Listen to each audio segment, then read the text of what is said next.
Doctor Bhimrao Ambedkar ने 31 जनवरी 1920 को अपने अखबार मूक नायक के पहले संस्करण के लिए जो लेख लिखा था, ये उसका पहला वाक्य है।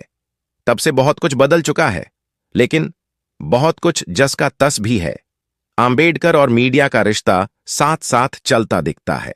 उन्होंने कई मीडिया प्रकाशनों की शुरुआत की, उनका संपादन किया, सलाहकार के तौर पर काम किया और मालिक के तौर पर उनकी रखवाली की। इसके अलावा आम्बेडकर की बातों और गतिविधियों को उनके द्वार का मीडिया प्रमुखता से प्रकाशित करता था। अगर हम उनकी पहुंच की और उनके द्वारा चलाए गए सामाजिक आंदोलनों की बात करें, तो डॉक्टर आम्बेडकर अपने समय में संभवतः सबसे ज्यादा दौरा करने वाले नेता थे। उन्हें ये काम अकेले अपने बूते ही करने पड़ते थे। न तो उनके पास सामाजिक समर्थन था, न ही आम्बेडकर को उस तरह का आर्थिक सहयोग मिलता था जैसा कांग्रेस पार्टी को हासिल था।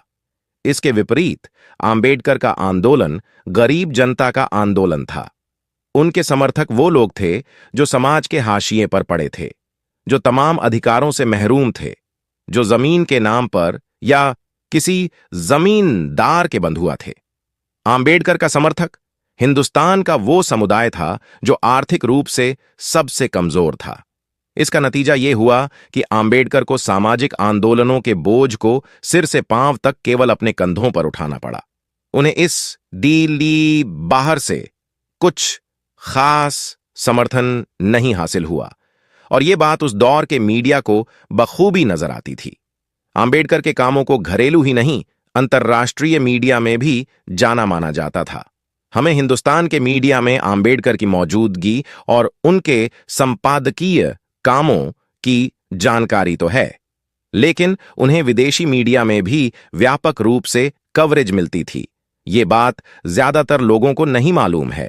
बहुत से मशहूर अंतर्राष्ट्रीय अखबार डॉक्टर आम्बेडकर के छुआछूत के खिलाफ अभियानों और गांधी से उनके संघर्षों में काफी दिलचस्पी रखते थे। लंदन का द टाइम्स, ऑस्ट्रेलिया का daily mercury, New York times, New York Amsterdam news, Baltimore Afro American, the Norfolk journal जैसे अखबार अपने यहां आम्बेडकर के विचारों और अभियानों को प्रमुखता से प्रकाशित करते थे। इसके अलावा अमेरिका के अश्वेतों द्वारा चलाए जाने वाले कई समाचार पत्र पत्रिकाएं आम्बेडकर के विचारों और आंदोलनों को अपने यहां जगह देते थे।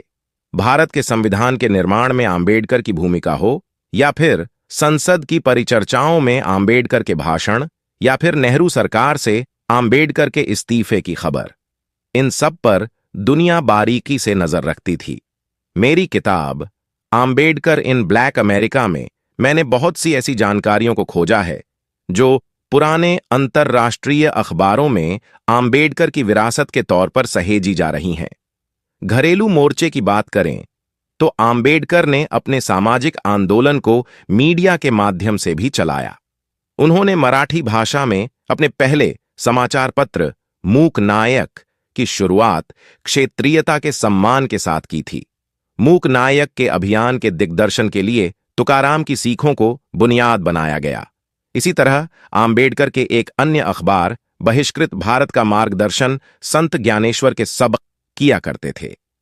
आम्बेडकर ने इन पत्रिकाओं के माध्यम से भारत के अछूतों के अधिकारों की मांग उठाई। उन्होंने मूकनायक के पहले 12 संस्करणों का संपादन किया, जिसके बाद उन्होंने इसके संपादन की जिम्मेदारी पांडुरंग भाटकर को सौंप दी थी। बाद में डीडी घोलप इस पत्र के संपादक बने। मूकनायक का प्रकाशन 1923 में बंद हो गया था। इसकी प्रमुख वजह यह थी कि आम्बेडकर इस अखबार का मार्गदर्शन करने के लिए उपलब्ध नहीं थे। वो उच्च शिक्षा के लिए विदेश चले गए थे। इसके अलावा अखबार को न तो विज्ञापन मिल पा रहे थे और न ही उसके ग्राहकों की संख्या इतनी ज्यादा थी कि उससे अखबार के प्रकाशन का खर्च निकाला जा सके। शुरुआती वर्षों में राजश्री शाहू महाराज ने इस पत्रिका को चलाने में सहयोग दिया था। आम्बेडकर की पत्रकारिता का अध्ययन करने वाले गंगाधर पंतवा ने कहते हैं कि मूकनायक का उदय भारत के अछूतों के स्वाधीनता आंदोलन के लिए वरदान साबित हुआ था। इसने अछूतों की दशा दिशा बदलने वाला विचार जनता के बीच स्थापित किया। जी पंतवा ने पत्रकार डॉक्टर बाबा साहेब आम्बेडकर, पेज 72। मूक नायक का प्रकाशन बंद होने के बाद आम्बेडकर एक बार फिर से पत्रकारिता के क्षेत्र में कूदे, जब उन्होंने 3 अप्रैल 1927 को बहिष्कृत भारत के नाम से नई पत्रिका का प्रकाशन शुरू किया। ये वही दौर था जब आम्बेडकर का महाद आंदोलन जोर पकड़ रहा था। बहिष्कृत भारत का प्रकाशन 15 नवंबर 1929 तक होता रहा। जय भीम दोस्तों, कुल मिलाकर इसके 43 संस्करण प्रकाशित हुए थे। हालांकि बहिष्कृत भारत का प्रकाशन भी आर्थिक दिक्कतों की वजह से बंद करना पड़ा। मूक नायक और बहिष्कृत भारत के हर संस्करण की कीमत महज 1.5 आने हुआ करती थी, जबकि इसकी सालाना कीमत डाक के खर्च को मिलाकर केवल 3 रुपए थी। पंतवाने, पेज 76। इसी दौरान समता नाम के एक और पत्र का प्रकाशन आरंभ हुआ, जिससे बहिष्कृत भारत को नई जिंदगी मिली। उसे 24 नवंबर 1930 से जनता के नए नाम से प्रकाशित किया जाने लगा। जनता भारत में दलितों के सबसे लंबे समय तक प्रकाशित होने वाले अखबारों में से है, जो 25 वर्ष तक छपता रहा था। जनता का नाम बाद में बदलकर प्रबुद्ध भारत कर दिया गया था। यह सन 1956 से 1961 का वही दौर था जब आम्बेडकर के आंदोलन को नई धार मिली थी। इस तरह हम ये कह सकते हैं कि बहिष्कृत भारत असल में अलग अलग नामों से लगातार 33 वर्षों तक प्रकाशित होता रहा था। यह भारत में सबसे लंबे समय तक प्रकाशित होने वाला स्वतंत्रता दलित मीडिया प्रकाशन था। इस दौरान आम्बेडकर ने अपने मिशन को चलाने में बड़ी चतुराई से सवर्ण जाति के पत्रकारों और संपादकों को इस्तेमाल किया। आम्बेडकर ने जिन प्रकाशनों की शुरुआत की, आगे चलकर उनमें से कई के संपादक ब्राह्मण रहे थे। इनमें से जो प्रमुख नाम थे वो हैं डीवी नायक, जिन्होंने समता का भी संपादन किया, और ब्राह्मण ब्राह्मणेतर, बीआर कादरेकर जनता, और जीएन सहस्रबुद्धे बहिष्कृत भारत और जनता। इन ब्राह्मण संपादकों के अलावा दलित संपादकों जैसे बीसी कांबले और यशवंत आम्बेडकर ने जनता का संपादकीय कामकाज संभाला था। हालांकि बहिष्कृत भारत के लिए लिखने वालों का बहुत अभाव था। इसका नतीजा यह हुआ कि संपादक को ही अखबार के 24-24 कॉलम भरने के लिए अकेले लिखना पड़ता था।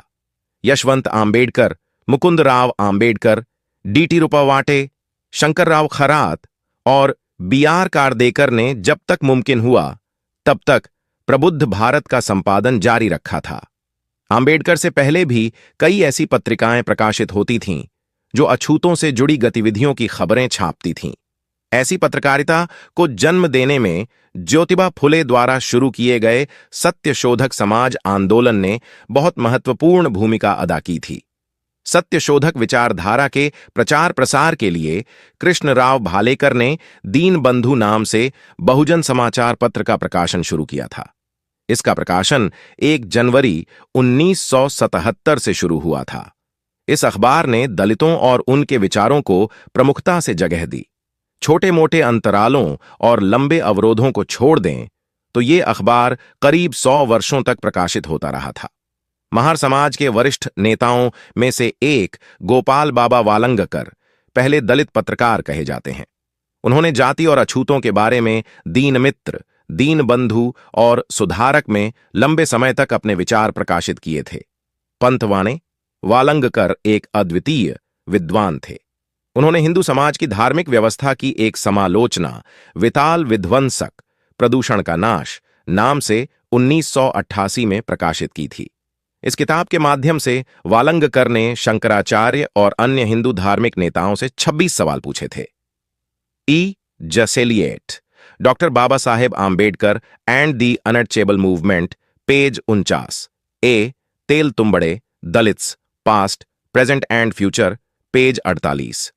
इनके अलावा भी कई अन्य महार नेताओं ने पत्रकारिता के माध्यम से अछूतों के अधिकारों की वकालत की। मसलन शिवराम जनबा कांबले। कांबले को इस बात का श्रेय जाता है कि उन्होंने सोमवंशीय मित्र नाम के पहले दलित अखबार की शुरुआत की 1 जुलाई 1908।